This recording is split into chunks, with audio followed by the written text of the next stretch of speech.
할렐루야. 하나님 은혜가 여러분과 함께하기를 축복합니다. 우리가 마태복음 26장을 오랫동안 이렇게 머물러 있었는데요. 우리 본문도 벌써 몇 번째 읽은 말씀이에요. 그렇죠?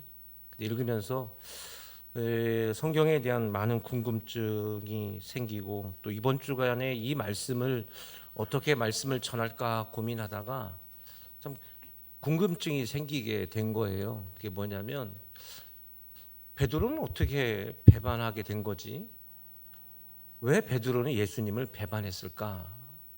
그냥 도망치거나 또 숨거나 해도 될 텐데 베드로는 왜 이렇게 예수님을 배반했을까라는 그 배반의 이유에 대한 궁금증이 생겼어요. 신앙생활을 처음 어렸을 때 할 때 신학교 1학년 2학년 대학 다닐 때만 해도, 어릴 때도 마찬가지죠. 아이 어렸을 때는 교회를 열심히 나가면 저는 신앙생활을 잘한다고 생각했던 거죠. 근데 신학대학을 다니고 할 때만 해도 뭐예요? 성경에 어디에 뭐가 있는가를 남들보다 빠르게 알고 더 잘하는 거, 명확하게 아는 게 저는 신앙생활을 잘하는 거라고 생각했습니다. 예. 근데 목사가 되고 나서부터는 달라졌죠.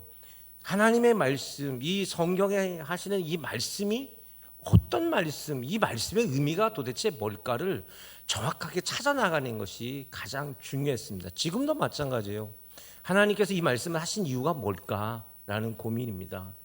그런데요, 최근에 들어서 제가 이 성경을 열 때마다 느끼는 게 뭐냐면, 아니 왜 어떻게 사람이 변할 수 있을까? 이 사람은 어떻게 이렇게 변할 수 있었지? 그런 게 더 많이 보여요.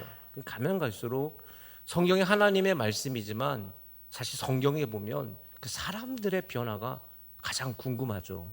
베드로가 그래요. 베드로는 누구보다도 예수님을 잘 따랐고, 우리는 베드로가 수제자라고, 아무도 수제자라고 말한 적 없잖아요, 그죠? 누가 베드로가 예수님의 가장 첫 번째 되는 제자라고 말합니까? 그거 말한 적 없어요. 예수님이 그렇게 인정한 적도 없고 말한 적도 없어요. 근데 우리는 그렇게 말을 하죠. 네, 그런 베드로 마지막 그 만찬 식사 자리에서 다른 사람은 다 예수님 배반해도 나는 예수님 배반하지 않겠습니다라는, 제가 그 장면을 이렇게 표현했잖아요. 너무 나쁜 말을 했다고 하지 않았습니까? 남들은 도대체 옆에 있던 다른 제자들은 얼마나 갑자기 의문의 일패를 당한 거잖아요.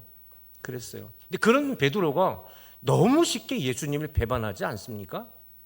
그래서 이 궁금증이 저에게 굉장한 고민이 됐습니다. 도대체 베드로는 왜 예수님을 배반했을까? 배반한 이유가 뭘까? 이 고민을 하면서 한 주간을 보냈습니다. 궁금증이 잘 풀리지 않았어요. 풀리지 않았습니다. 그래서 성경을, 마태복음을 다시 돌아보게 됐어요. 처음서부터 다시 마태복음을 다시 보게 되는데, 지금 우리 장면을 이렇게 보면서 제가 이 부분에 와서 토요일 날 말씀을 이렇게 잘 준비를 하고 있다가 문득 하나님께서 저에게 또 다른 시선 하나를 보여주시면서, 그렇지, 이 방면으로 말씀을 찾아봐야 되겠구나라는 생각을 갖게 됐습니다. 자, 지금 우리가 읽는 말씀은 마태복음의 이제 클라이막스죠. 예수님이 붙잡혀 가고 붙잡힌 순간이에요. 이제 적극적으로 예수님이 다음부터는 이제 신문을 받는다는 장면들로 이렇게 기록될 겁니다.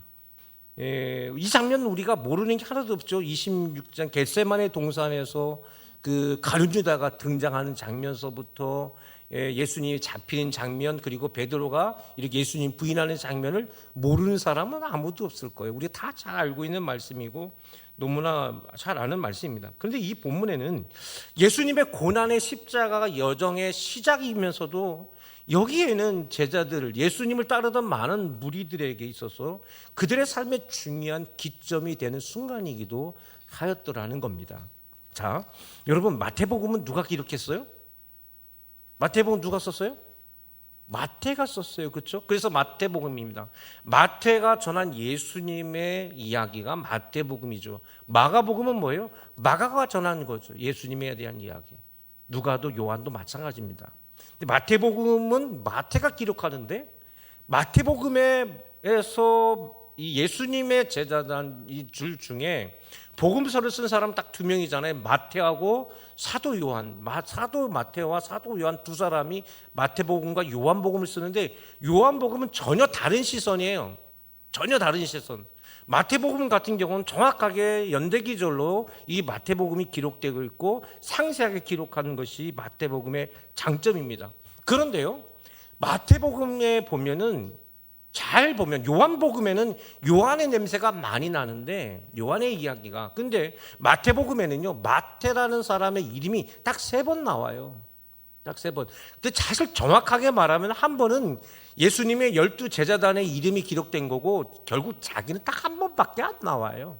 자기가 어떻게 예수님의 제자가 됐는지에 대한, 자기가 세관에 있을 때 예수님이 자기 부른 이야기만 하나 덜렁 나오고 그 속에 전혀 마태는 보이지가 않습니다. 마지막까지 마태는 보이지 않죠.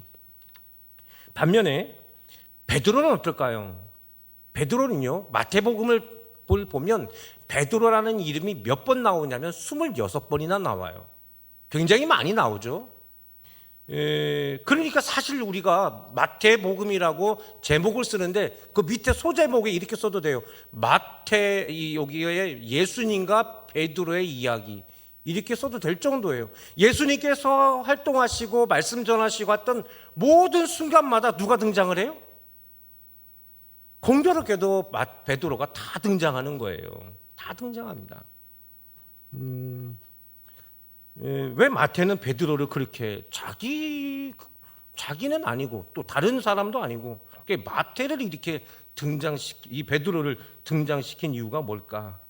그러면서 정작 자기 자신은 왜 전혀 등장시키지 않을까라는 생각을 갖게 해요. 그래서 한 주간 동안 마태복음을 다시 읽으면서 새로운 시각이 생기게 됐는데, 그것은 예수님이 등장하는 곳마다 바로 대부분 베드로가 등장한다는 겁니다. 그런데 마태복음을 다 읽고 나서 보면, 자 이거 보세요. 소 제목을 예수님과 베드로의 이야기, 예수님이 등장하는 모든 곳에 베드로가 등장해요. 그러면 마태복음을 다 읽고 나면 누가 가장 많이 기억이 나야 될까요? 당연히 예수님과 베드로, 이 두 사람이 기억이 나야 되겠죠. 그런데요, 마태복음을 다 읽고 나서는 베드로는 전혀 기억이 안 나요. 여러분, 마태복음을 생각하면 베드로가 기억이 납니까?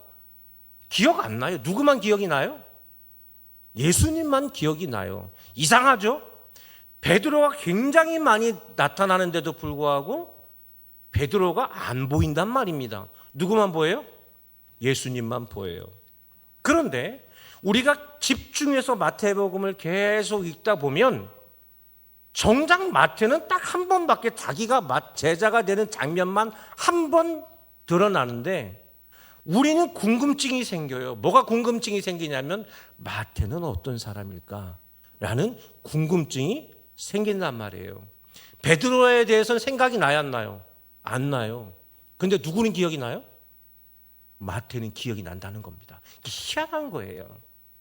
이상한 거죠. 제가 마태복음을 읽으면서 놀라운 걸 바로 그걸 장면을 찾아냈어요. 아, 그렇구나. 당연히 복음서를 읽으니까 마태복음을 보든 마가복음을 보든 누가복음을 보든 그리고 요한복음을 보든 당연히 예수님만 기억나죠. 그런데 뭐예요?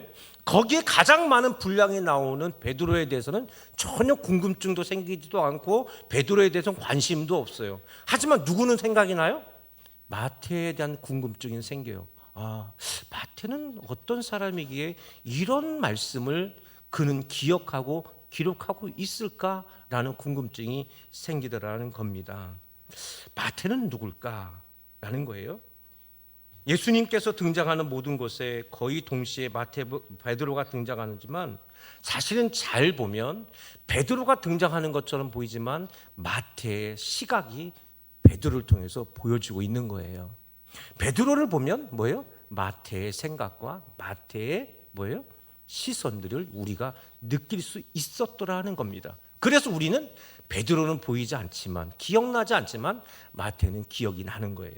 자, 그 장면을 한번 찾아가 볼게요. 마태복음 14장입니다. 제가 읽어드릴게요.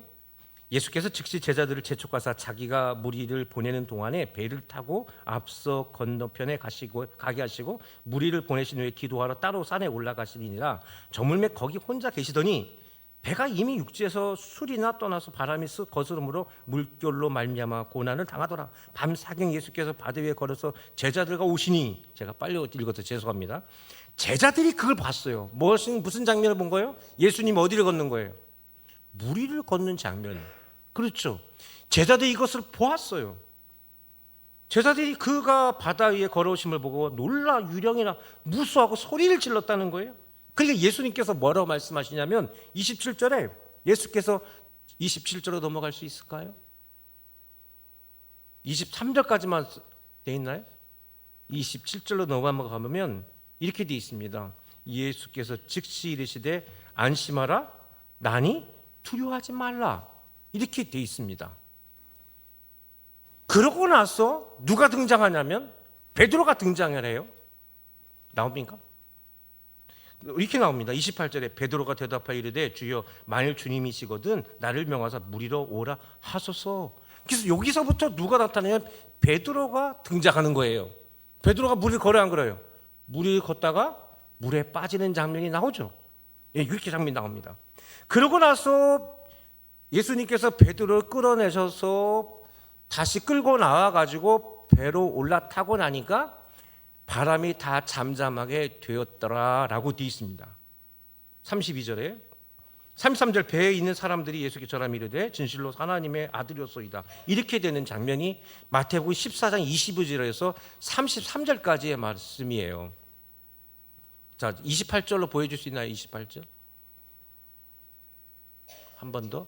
예, 여기에 이건 아닌 것 같은데요. 베드로가 라고 나올 텐데. 자, 저를 보세요. 저를 보시는 게 좋겠습니다. 자, 여러분 잘 보세요. 예수님께서 물에 걸어오시다가 제자들이 보니까 와 유령이다 하고 있었을 때 예수님이 뭐라고 말씀하셨냐면 나니 안심하라 나다, 이렇게 말씀하셨어요. 그러고 나서 베드로가 딱 등장하는데 28절에서부터 31절까지 베드로가 나타나는 장면을 쏙 빼버린다고 생각을 해봅시다. 그러면 스토리가 전개가 돼요, 안 돼요? 충분히 되죠. 베드로가 굳이 여기에 등장할 필요가 있나요, 없나요? 전혀 없어요. 지금 제자들을 모든 사람들의 입장에서는 지금 예수님께서 상상도 못할 기적을 보여주고 있는데 여기에 굳이 사람이 낄 필요가 있어요, 없어요?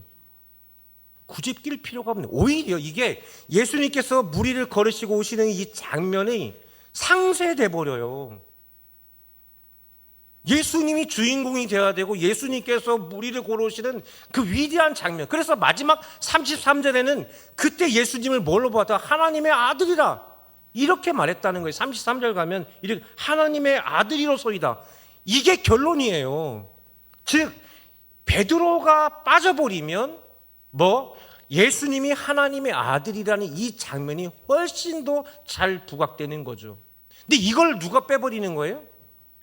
베드로가 갉아먹은 거예요, 사실은. 이거 빼버려 보세요. 굳이 베드로 때문에 우리가 베드로까지 기억을 해야 되고 예수님께서 하신 거 괜히 사람도 다 할 수 있는 것처럼 이렇게 나온다는 장면입니다. 무슨 얘기냐? 이게 만약에 베드로가 무리를 걷는 것이 중요했다고 말한다면, 베드로가, 우리도 예수님 베드로처럼 무리를 걸을 수 있는 것이 우리 기독교인들의 사명이라면 당연히 이것이 기록되어야 되겠지만, 근데 여러분 우리는 지금 아스팔트도 걷기 싫어하잖아요. 굳이 우리가 무리를 걸을 필요가 있나요? 비행기 타고 가면 되지. 우리는 지금 여기서부터 저기까지 걷는 것도 차 타고 가는 시대에 굳이 우리가 사명이 무리를 걸어야 될 사명이 없는 거잖아요. 이 이야기는 누구만 기억돼야 되는 거예요? 예수님이 하나님의 아들이라는 사실만 기억돼야 돼요. 근데 이 누가 방해한 거예요? 베드로가 방해하고 있다고요. 그렇죠. 가장 방해받은 사람이 누굴까요? 그건 바로 마태인 거예요. 마태는 굉장히 이게 기분 나빴을 거예요. 혹은 다른 제자들. 예수님의 그 놀라운 장면에.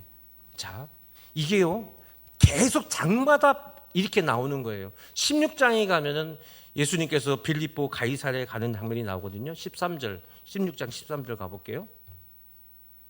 여기 가면은 제가 계속 있습니다. 여기서 이 13절에 보면 예수님께서 제자들에게 묻는 거예요. 즉 예수님께서 제자들과 이런 대화를 나누고 싶은 거예요. 사람들이 나를 누구라 하느냐? 그러니까 더러는 세례요한, 더러는 예레미야 선지자 중 하나다. 이 시대 너희는 이렇게 돼 있죠. 너희는 나를 누구라 하느냐? 이 얘기는 뭐냐면 예수님께서 제자단 모두를 통해서 뭐예요? 우리의 정체성이 뭐며 우리의 갈 길이 무엇인가에 대한, 말 그대로 여러분 왜 축구를 하면은 여러분 감독이 선수단 모아놓고 우리가 이번 경기에 이렇게 나갈 거야. 다른 팀들이 볼 때 우리 뭘로 보일까? 우리가 잘하는 게 뭘로 보일까? 우리 팀은 뭐가 잘 되고 누가 잘 되고 손흥민이 잘하니까 손흥민을 막으면 된다. 그렇지. 우리는 그러니까 역으로 이렇게 손흥민을 가운데 놓고 우리가 이렇게 움직이면 되겠지. 이걸 빌드업이라고 부르거든요. 예수님이 16장에서 바로 그걸 하고 있는 거예요. 제자들과 함께. 이 장면이 바로 그 장면입니다. 그런데 여기에도 누가 갑자기 나타나요? 16절에 갑자기 시몬 베드로가 나타나죠. 이게 여러분 보세요. 베드로라고 하지 않고요. 시몬 베드로라고 말하죠. 시몬이 본명이고 베드로는 별명이잖아요. 여러분 우리가 가정에서 우리 사모가 저를 부를 때 여보라고 대부분 부르거든요. 근데 뭔가 마음에 안 들 때는 저한테 뭐라고 부르는지 아십니까? 예? 교회 일로 목사님이라 부르고요. 가정 일로는 목사님이라고 안 부릅니다. 강창구 씨. 그러면 두려움에 떨어야 됩니다. 만가지 생각이 내가 뭘 안 했나? 시몬 베드로가 그런 뉘앙스예요. 지금 이거기는요, 사실은요, 베드로의 그 고백은 너무나 위대한 대답을 잘했어요. 베드로가 늘 똥볼을 차는 게 아닙니다. 잘했어요. 근데 사실 이 자리는 예수님이 제자들과 함께 제자들에게 뭔가를 끌어내고자 하는 장면이었는데 베드로가 불쑥 나타나게 되죠. 근데 너무나 잘 대답을 했어요. 너무나 잘 대답을 했죠. 베드로, 예수님께서 뭐라고 말씀하세요? 내가 너의 이름 위에 집을 짓겠다 말씀하시고 축복에 축복을 해주십니다. 이거는 뭐예요? 베드로에게 축복한 게 아니라 믿음의 고백 위에 교회가 세워진다는 거였어요. 그런데요, 놀랍게도 어디에 가느냐? 17에 넘어가서 21절로 가면 뭐가 나오냐면 이런 장면이 나옵니다. 그러면서 예수님께서 21, 이때부터 예수님께서 바로 이거예요. 예수님은 축구단의 감독으로서 이 국가대표팀을 이 월드컵에 나갈 때 이제 우리가 이렇게 나가야 된다라는 것을 빌드업의 시작이 바로 21절이었어요. 그걸 하고 싶었던 거예요. 그래서 뭐가 필요했느냐면 제자단 전체가 빌드업하는 것들이에요. 제자단 전체의 마음속에 예수님에 대한 우리의 정체성이 뭐며 우리 제자단은 뭐 하는 사람들인가, 우리 교회는 뭐 해야 될 것인가, 그 이야기를 하고 싶었던, 그러니까 사실은 베드로의 고백이 필요했던 게 아니라 뭐예요? 15절에서부터 21절로 넘어와야 되는 거였던 거죠. 근데 거기에 누가 들어왔던 거예요? 사실 베드로가 들어온 거죠. 성경이 잘못됐다는 얘기가 아닙니다. 예수님은 그럼 제자들에게 뭐 하고 싶은 거냐? 우리는 이 세상에 어떤 존재여야만 하는가? 교회는 이 세상이 어떤 존재가 되어져야 하며, 제자들 너희들은 앞으로 내가 없어고 났을 때, 내가 하나님 나라 가고 났을 때 너희들은 어떤 존재로 살아가야 되느냐? 세상의 선지자, 세상의 그런 자가 아니라 너희들은 내 제자로서 그 길을 가야 한다라는 것에 대한 이야기들을 시작하고 있는 첫 번째 장면이었습니다. 그런데 이 장면에서 베드로가 앞에서 축복받으니까 갑자기 드러나죠. 22절에 베드로가 여기 고발하는 것처럼 예수를 붙들고 항변하 이르되 주여 그리 마옵소서. 이 일이 결코 주께 미치지 않아. 예수께 돌이켜 베드로에게 이르시되 사탄아, 이렇게 말씀하세요. 좀만 전말에 해도 내 이름 위에 교회를 세우겠다 했는데 갑자기 사탄이 돼버려요. 그렇죠. 예수님께서 방해받은 것은 십자가에 대한 부정이 아니라 이 제자들이 앞으로 가야 될 이 정체성, 방향성에 대해서 전혀 생각이 없는 거예요. 뭐만? 자기 생각에만 사로잡혀 있는 거예요. 전혀 예수님하고는 상관없어요. 한번 잘한 게 아니라 지금 예수님께서 하시는 사역에 은근히 누가 방해하고 있는 겁니까? 베드로가 상당히 많이 지금 방해하고 있는 거죠. 무슨 말인가요? 제자들과 무엇보다 저자 마태는 이 장면에서 예수님은 제자들과 십자가에 대해서, 죽음에 대해서, 우리가 가야 될 방향에 대해서 제자들과 심각한 대화가 필요했고, 여기서 정말 우리가 함께 그렇게 합시다라는 그런 믿음의 자리였는데, 베드로가 예수님 붙드는 바람에 이게 모든 것이 무너지고 말았던 겁니다. 찬물을 끼얹은 거죠. 예. 자, 17장에 가면은요, 더 웃겨요. 예수님께서 제자들을 데리고 어디 가시면 산에 가셨는데 그 중에 변화산에 가세요. 근데 예수님께서 변화하셔서 그 변화산의 모습이 얼마나 놀라웠습니까? 베드로, 예수님께서 거기 엘리야와 모세를 만나가지고 엄청나게 놀라운 모습 봤습니다. 거기에도 또 누가 끼어들? 왜 장막을 짓자고 그래 거기다가?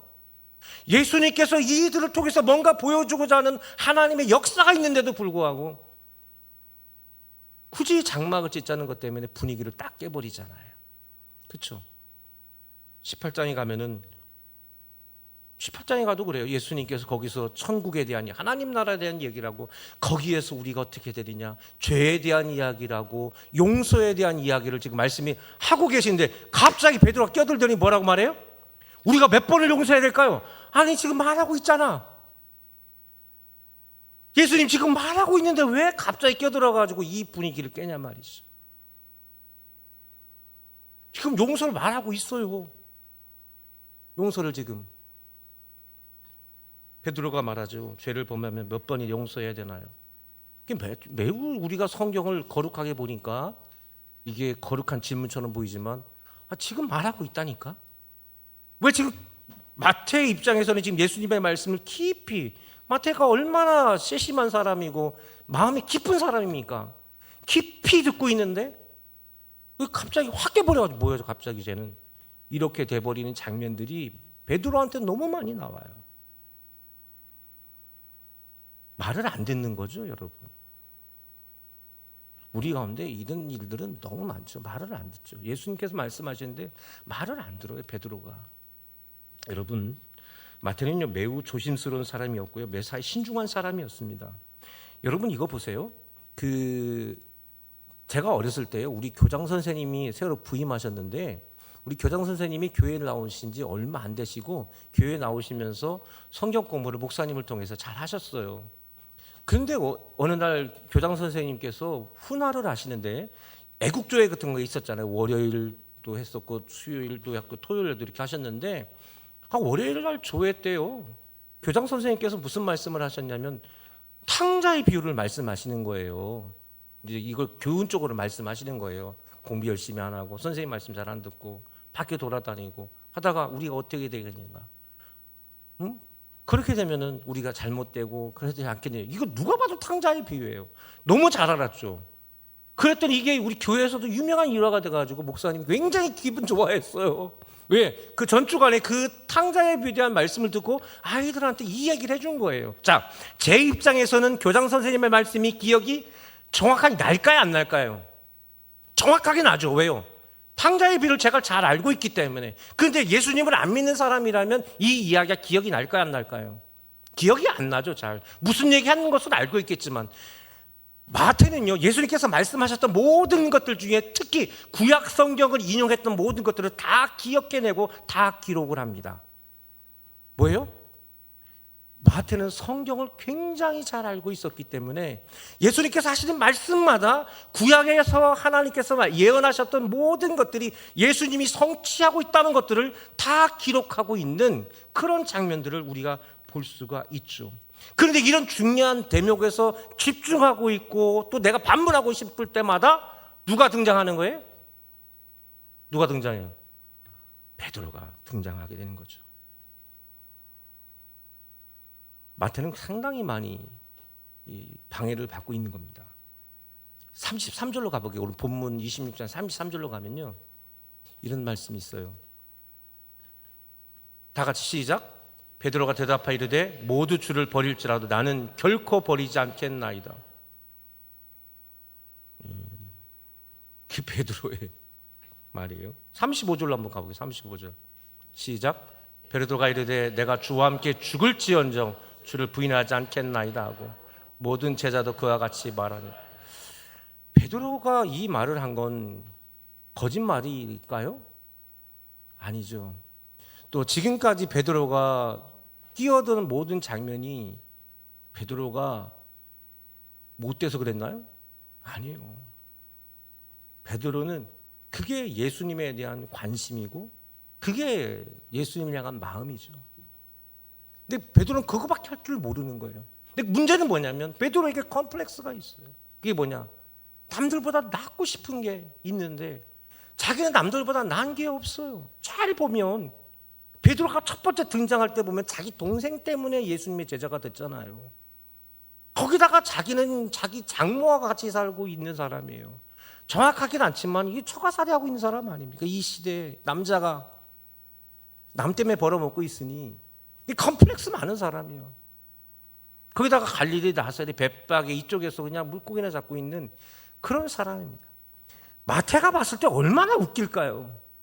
배울 대로 배운 사람이고요, 아는 건 많은 사람이고요, 성경에 대해서 박학다식한 사람이고요, 누구보다도 그 심리도 모두 잘 아는 사람인데, 그런데 너무 가난한 집에 태어난 거예요, 마태가. 그래가지고 할 수 없이 그 아버지 때서부터 내려왔던 그 아버지 덕에 세리에서 자기하고 전혀 안 맞는 돈 받는 일을 하고 있는 거예요. 자기하고 전혀 안 맞는 일을 하고 있었던 겁니다. 예수님 만나면서 뭔가 달라지기 시작했습니다. 그건 베드로도 마찬가지예요. 근데 성격이 전혀 다른 사람인 거예요. 베드로는 다이어트인데다 자기밖에 모르고 그냥 불쑥 말해버리는 겁니다. 그러고 나서 내가 잘못했구나 이러는 거죠. 근데 마태는 뭐예요? 말하고 싶을 때마다 저놈이 먼저 말하네. 내가 더 잘 알아. 이 부분은 뭐겠구나. 예수님 이 말씀하고 계시는 거구나. 잘 아는데 뭐예요? 또 용기는 없어.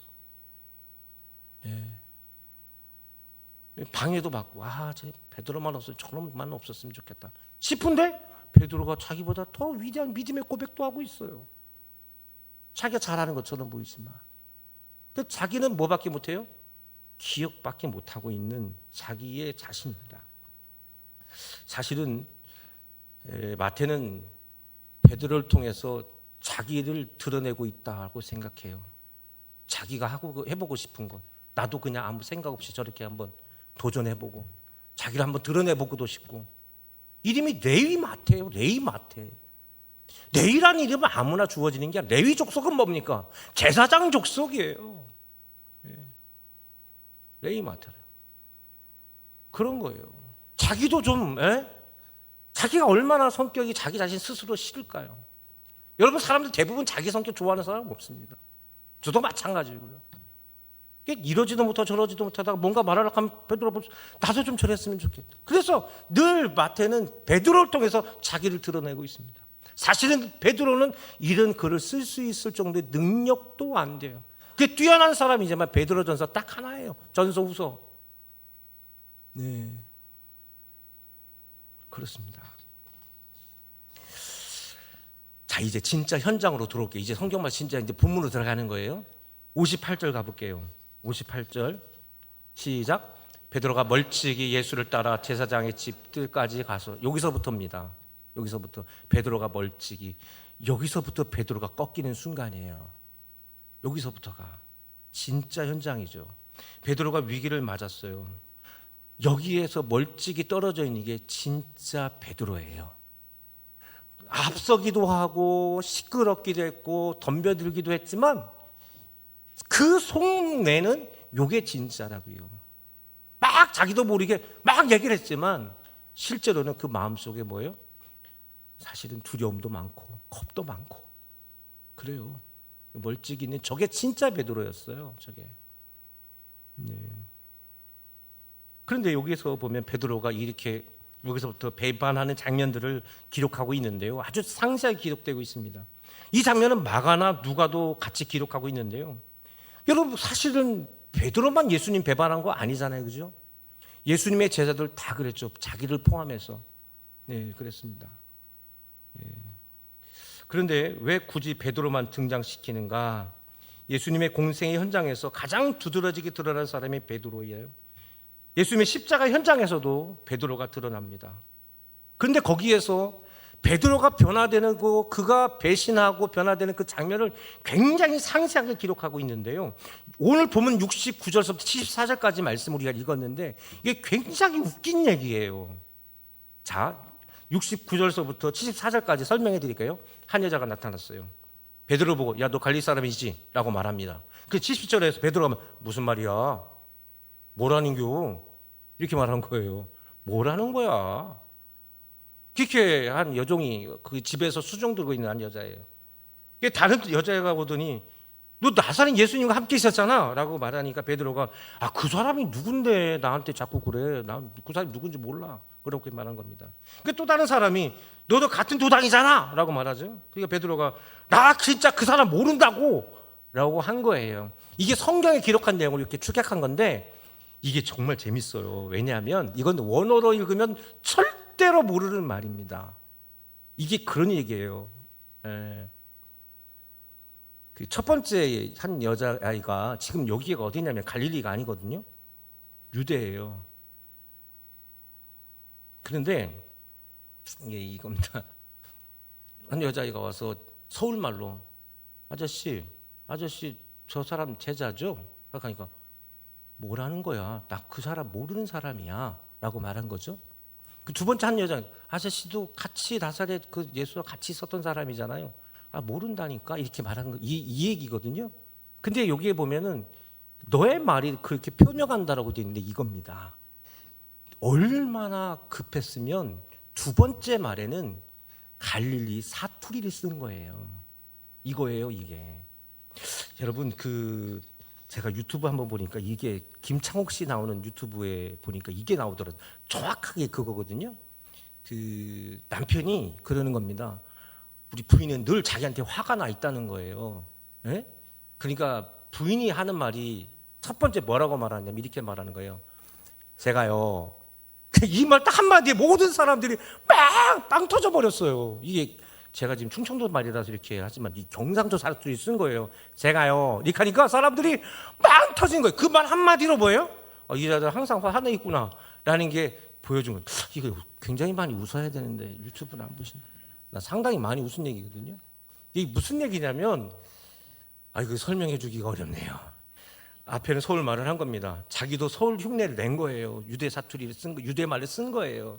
두 번째 한 여자애가 갑자기 나랑 같이 있었잖아니까 뭐라니요 이렇게 충청도 사투리 자기가 쓴 거나 마찬가지예요. 그러니까 웃긴 거예요. 사람들이 야 너 거기 도장 맞네. 너 거기 사투리 쓰잖아. 이렇게 된 거예요. 사투리를 자기도 모르게 확 튀어나온 겁니다. 튀어나온 거예요. 예. 이 정도로 베드로가요 흔들렸어요. 그 앞에 첫 번째 질문에서만 해도 자기가 사투리 쓰지 않았는데 두 번째가 사투리 빵 터져 버렸어요. 이게 얼마나 웃긴 장면인지 아십니까? 예. 그런데 그 순간 놀라운 역사가 일어나게 되는데 오늘 말씀 75절에 이렇게 돼 있죠. 이에 베드로가 74절에 곧 닭이 울다. 자기도 모르게 사투리 쓰는 것도 모르고 있었던 거예요. 예, 자기가 그 사투리 쓰고 있는 걸 모르고 있었던 거예요. 지금 얼마나 당황했는지. 그때 갑자기 닭이 울기 시작한 겁니다. 그런데 그때 베드로가 뭐가 갑자기 생각이 났냐면 예수님의 말씀이 생각이 났습니다. 닭이 아니라 예수님의 말씀이. 자기가 3년 동안 예수님 쫓아다니면서 예수님의 기적의 순간, 말씀의 순간 모든 거 다 끼어들었는데 한 번도 예수님의 말씀이 들어온 적이 없어요. 자기가 긴장하고 자기가 벌벌 떠고 있는 그 순간 처음으로 예수님의 말씀이 자기의 가슴으로 들어왔어요. 여기가 베드로의 변화의 시작점입니다. 바로 이거죠. 그러면서 울었어요. 왜 울었을까요? 자기 자신 때문에 울은 거죠. 자기의 컴플렉스. 3년 동안 자기가 예수님을 그렇게 따라다녔지만 결국 자기가 아무것도 아닌 것이 증명되는 순간 예수님의 말씀 앞에 자기는 엎드릴 수밖에 없었습니다. 성도 여러분, 저는 여러분들이 이 베드로의 이 모습을 좀 봤으면 좋겠어요. 이거는 비단 베드로의 문제가 아니라 이 말씀을 기록하고 있는 마태의 충격이었을 거예요. 마태는 늘 이러지도 못하고 저러지도 못하는 사람이잖아요. 예수님께서 자기에게 위대한 자기 인생을 바꿔놓으신 분, 그래 내가 이분만 따라다니면 내 인생이 바뀌겠구나. 누구보다도 철저하게 예수님을 쫓아다니고 그렇게 말씀을 집중하고 있었는데, 그때마다 베드로가 끼어들 때마다 아이 저것 때문에 내가 이걸 그렇게 하고 있었던 거 아닙니까? 근데 정작 자기가 베드로보다 낫냔 말이에요. 자기가 베드로보다 나은 게 뭐가 있어요? 자기도 마찬가지인 걸. 저는 이 장면에 베드로의 눈물의 현장은 마태가 자기 자신을 돌아보는 현장이 되었을 거라고 저는 믿습니다. 이게 매우 중요해요. 성도 여러분, 우린 예수님을 통해서 나를 봐야 돼요. 예수님의 말씀이 이렇게 됐으니까 우리 이렇게 살아가야 됩니다. 얼마든지 말할 수 있죠. 근데 여러분을 볼 수 있어야 되거든요. 베드로는요, 처음으로 예수님의 말씀이 귀에 들어왔어요. 이것은 마태의 마음속에도 처음으로 예수님이 자기의 마음에 들어온 순간입니다. 그렇습니다. 우리는 예수님을 우리의 마음에 품는 사람들이잖아요. 그렇죠. 근데 우리는 하나님의 말씀을 들을 때마다 늘 앞서죠. 내 생각이 너무 많고 그거에 대해서 내가 이렇게 말을 하고 저렇게 말을 하고 이럴 것이다 저럴 것이다. 근데 사실 그렇지 않거든요. 예수님의 말씀으로 나를 봐야지 자꾸 남을 보거나 남을 판단하거나 세상을 보거든요. 한국의 많은 목사님들이 성경을 가지고 세상을 비판하는데 정작 우리 자신들, 내 자신들을 볼 줄을 모를 때가 더 많죠. 여러분, 우리가 예수님을 믿는다는 거는요, 예수님이 나의 거울인 겁니다. 예수님을 보면서 나를 보고 나는 예수님의 말씀에 얼마나 깊이 집중하고 있고 내가 예수님께서 말씀하시는 게 나에게 어떤 말씀인지를 내가 얼마나 그것을 가지고 고백하고 있고 고민하고 있고 그것 가지고 내가 얼마나 씨름하고 있는가, 그게 우리의 신앙의 모습이어야 되지 않을까요? 그렇습니다. 저는 이 말씀을 마지막 이제 26장을 넘어가면서 저는 우리 성도님들이 그런 변화가 있기를 원해요. 겉으로는 잘난 척하는 사람도 있고요, 또 속으로만 잘난 척하는 사람이 있어요. 또 늘 말만 앞서는 사람이 있고요, 늘 그냥 생각만 하는 사람들도 우리 가운데 늘 있습니다. 중요한 건 뭐냐면 주님의 말씀이 우리 안에 들어와야 돼요. 할렐루야. 주님의 말씀이, 예수님을 통해서 저는 여러분 자신들을 볼 수 있기를 원합니다. 그 말씀이 나의 말씀, 그게 나에게 하시는 말씀, 그리고 그 말씀이 나를 지금 울리고 있고 예수님은 나와 대화하고 싶어 하시는 나의 근본적인 존재 안에 예수님이 우리와 함께하길 원한다는 사실, 그러기 위해서 우리는 예수님의 말씀에 좀 더 기울여야 합니다. 내 생각을 내려놓고 예수님의 말씀에 좀 더 집중하는 우리가 될 수 있기를 주의 이름으로 바랍니다. 아버지 하나님, 우리는